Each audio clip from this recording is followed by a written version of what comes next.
नमस्कार, स्वागत है आप सभी का डीडी न्यूज के इस विशेष सांकेतिक भाषा के बुलेटिन में।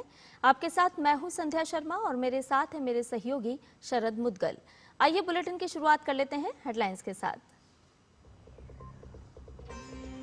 प्रधानमंत्री नरेंद्र मोदी की मौजूदगी में भारत जॉर्डन के बीच आपसी सहयोग बढ़ाने पर जोर।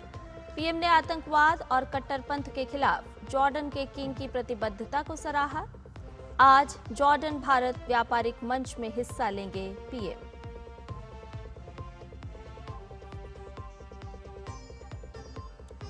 लोकसभा में आज रोजगार और बीमा से जुड़े विधेयक पेश करने की तैयारी में सरकार। राज्यसभा में होगी चुनाव सुधार पर चर्चा।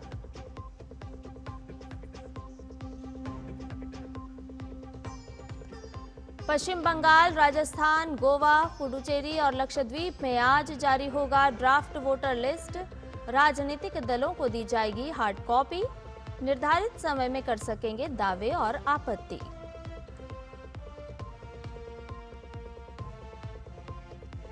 कोच्चि में आज भारतीय नौसेना को मिलेगा स्वदेशी diving support craft A-20। Under water mission के लिए तैयार किया गया सपोर्ट क्राफ्ट।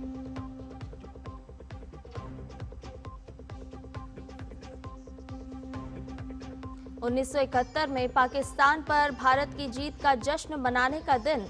आज विजय दिवस पर देश कर रहा है वीरों को नमन।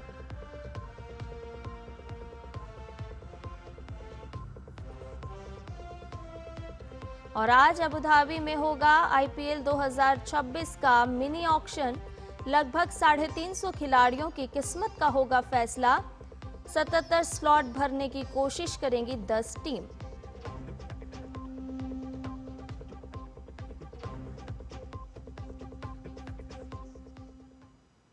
और अब सभी समाचार विस्तार के साथ। प्रधानमंत्री नरेंद्र मोदी ने कल अम्मान में जॉर्डन के किंग अब्दुल्ला द्वितीय इब्न अल हुसैन के साथ प्रतिनिधिमंडल स्तर की वार्ता की।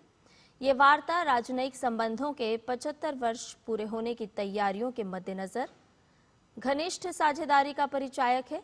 प्रधानमंत्री नरेंद्र मोदी ने आतंकवाद, चरमपंथवाद और कट्टरपंथ के विरुद्ध जॉर्डन के दृढ़ दृष्टिकोण की सराहना की। उन्होंने कहा कि भारत और जॉर्डन आतंकवाद से निपटने में एक समान दृष्टिकोण साझा करते हैं। प्रधानमंत्री मोदी ने 2015 में संयुक्त राष्ट्र से अलग अपनी पहली बातचीत का स्मरण किया। उन्होंने संयम को बढ़ावा देने में किंग अब्दुल्ला द्वितीय के नेतृत्व की सराहना की। पीएम मोदी ने कहा कि द्विपक्षीय संबंधों के अन्य क्षेत्रों के अलावा इस क्षेत्र में सहयोग और प्रगाढ़ होंगे। किंग अब्दुल्ला द्वितीय ने आतंकवाद से मुकाबले में भारत के प्रयासों के प्रति जॉर्डन के सशक्त समर्थन को दोहराया। प्रधानमंत्री मोदी जॉर्डन यात्रा के दूसरे दिन आज जॉर्डन भारत व्यापारिक मंच में भागीदारी करेंगे। इस मंच पर प्रधानमंत्री नरेंद्र मोदी के साथ जॉर्डन के शाह अब्दुल्ला द्वितीय इब्न अल हुसैन भी होंगे।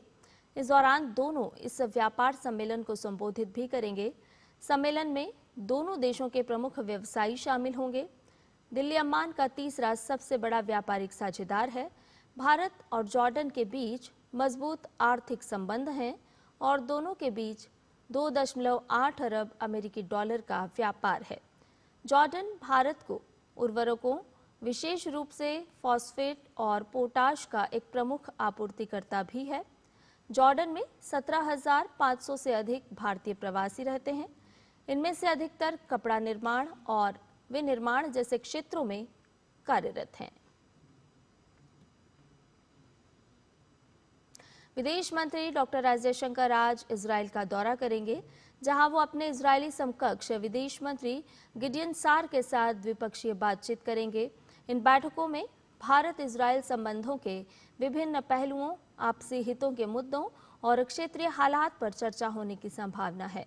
अबू धाबी के अपने कार्यक्रमों के बाद विदेश मंत्री भारत इजराइल संबंधों को मजबूत करने और रणनीतिक सहयोग का विस्तार करने के उद्देश्य से इजराइल के अपने समकक्ष गिडियन सार के साथ बातचीत करने के लिए इजराइल जाएंगे।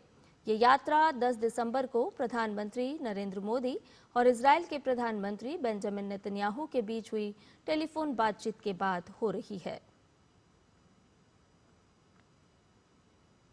राष्ट्रपति द्रौपदी मुर्मू आज से 22 दिसंबर तक कर्नाटक, तमिलनाडु और तेलंगाना के दौरे पर रहेंगी। आज राष्ट्रपति कर्नाटक में मांड्या जिले के मालवल्ली में आदि जगत गुरु श्री शिवरात्रीश्वर शिवयोगी महास्वामी जी के 1066वें जयंती समारोह का उद्घाटन करेंगी। कल 17 दिसंबर को तमिलनाडु में वेल्लोर स्थित स्वर्ण मंदिर में दर्शन और आरती करेंगी। इसके बाद वो शीतकालीन प्रवास के लिए सिकंदराबाद के बोलारम स्थित राष्ट्रपति निलयम पहुंचेंगी। 19 दिसंबर को राष्ट्रपति हैदराबाद में तेलंगाना लोक सेवा आयोग की ओर से आयोजित लोक सेवा आयोगों के अध्यक्षों के राष्ट्रीय सम्मेलन का उद्घाटन करेंगी। उसके बाद 20 दिसंबर को हैदराबाद में भारत का शाश्वत ज्ञान, शांति और प्रगति के मार्ग इस विषय पर एक सम्मेलन को संबोधित करेंगी। इस सम्मेलन का आयोजन ब्रह्मा कुमारीज शांति सरोवर अपनी 21वीं वर्षगांठ के उपलक्ष्य में कर रहा है। लोकसभा में आज 3 प्रमुख विधेयक सूचीबद्ध हैं। शिक्षा मंत्री धर्मेंद्र प्रधान आज विकसित भारत शिक्षा अधिष्ठान विधेयक संयुक्त संसदीय समिति को भेजने का प्रस्ताव रखेंगे। इस विधेयक का उद्देश्य उच्च शिक्षण संस्थाओं में स्वायत्तता, गुणवत्ता और मानकों को मजबूत करना है। वहीं ग्रामीण विकास मंत्री शिवराज सिंह चौहान सदन के पटल पर विकसित भारत रोजगार और आजीविका मिशन ग्रामीण विधेयक पेश करेंगे, जिसमें ग्रामीण परिवारों को 125 दिन के रोजगार की वैधानिक गारंटी देने का प्रावधान है।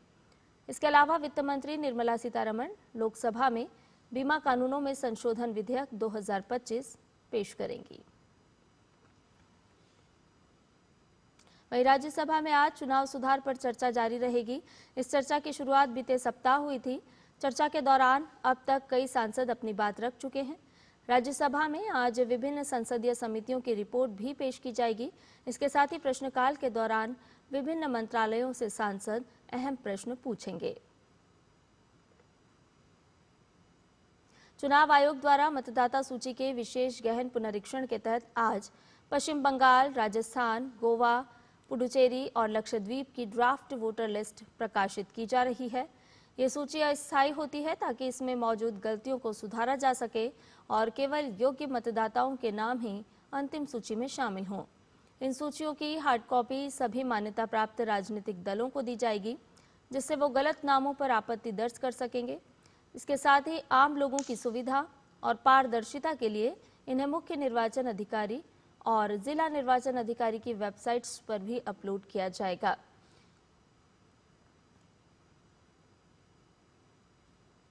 कोच्चि में आज भारतीय नौसेना को एक ऐसा साथी मिलने वाला है जो चुनौतीपूर्ण समुद्री क्षेत्रों में मिशन को और अधिक सटीकता से पूरा करेगा।